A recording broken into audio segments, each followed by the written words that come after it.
உடல்நலக் குறைவால் சென்னையில் உள்ள தனியார் மருத்துவமனையில் சிகிச்சை பெற்று வரும் டாக்டர் ராமதாஸை முதலமைச்சர் மு.க.ஸ்டாலின் மற்றும் தலைவர்கள் நேரில் சென்று நலம் விசாரித்தனர். புதுவை மருந்து கட்டுப்பாட்டு துறையின் கட்டுப்பாட்டு அதிகாரி டாக்டர் அனந்தகிருஷ்ணன் வெளியிட்டுள்ள செய்திக்குறிப்பில், கோல்ட்ரிப் இருமல் மருந்தில் நச்சுத்தன்மை உள்ள ரசாயனம் கலக்கப்பட்டுள்ளதாக தமிழ்நாடு மருந்து கட்டுப்பாட்டு துறை எச்சரிக்கை அனுப்பியிருந்தது. இந்த மருந்தை உட்கொண்டால் சிறுநீரக பாதிப்பு ஏற்படும், மேலும் மரணம் கூட நேரிடும் என்று எச்சரித்துள்ளது.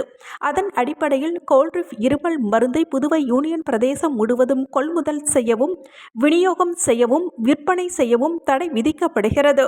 மேலும் தற்போது மருந்து கடைகளில் இருந்து இந்த மருந்தை உடனடியாக வெளியேற்றவும் உத்தரவிடப்பட்டுள்ளது. தவறினால் மருந்து விற்பனை உரிமம் ரத்து செய்யப்படும் என்றும் கூறப்பட்டுள்ளது. புதுச்சேரியில் சட்டம் ஒழுங்கு குறித்து காவல்துறை அதிகாரிகளுடன் காவல்துறை தலைமையகத்தில் அமைச்சர் நமச்சிவாயம் ஆலோசனை.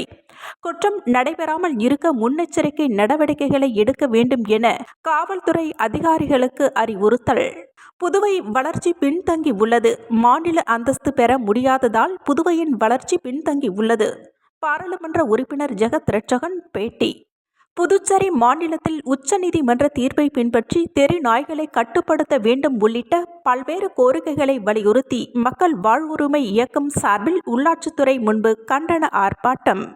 அமைப்பு சாரா தொழிலாளர்களுக்கு தீபாவளி உதவித்தொகை ரூபாய் 5,000 வழங்க வேண்டும் உட்பட பல்வேறு கோரிக்கைகளை நிறைவேற்ற வலியுறுத்தி ஏஐடியூசி தொழிற்சங்கம் சார்பில் சட்டப்பேரவை அருகே நடைபெற்ற கண்டன ஆர்ப்பாட்டம். சட்டமன்ற உறுப்பினர் நேரு விடுத்துள்ள செய்திக்குறிப்பில், புதுச்சேரி மாநிலத்தின் அரசின் எந்த திட்டங்களும் ஓபிசி, எம்பிசி பயனாளிகளின் குடும்பத்தின் வருவாய் ரூபாய் 75,000ற்குள் தான் இருக்க வேண்டும் என்று வரையறுக்கப்பட்டு, அதற்கான வருவாய் சான்றிதழை அந்தந்த பகுதி தாலுகா தாசில்தார்கள் அலுவலகங்களுக்கு பொதுமக்கள் சென்று அதற்குண்டான ஆவணங்களை சமர்ப்பித்து வருவாய் சான்றுகளை பெற வேண்டும் என்ற நிலைமை உள்ளதால் ஏழை எளிய மற்றும் நடுத்தர குடும்ப மக்கள் பெருமளவில் பாதிக்கப்பட்டு அரசின் நலத்திட்டங்களை பெற முடியாமல் தவித்து வருகின்றார்கள்.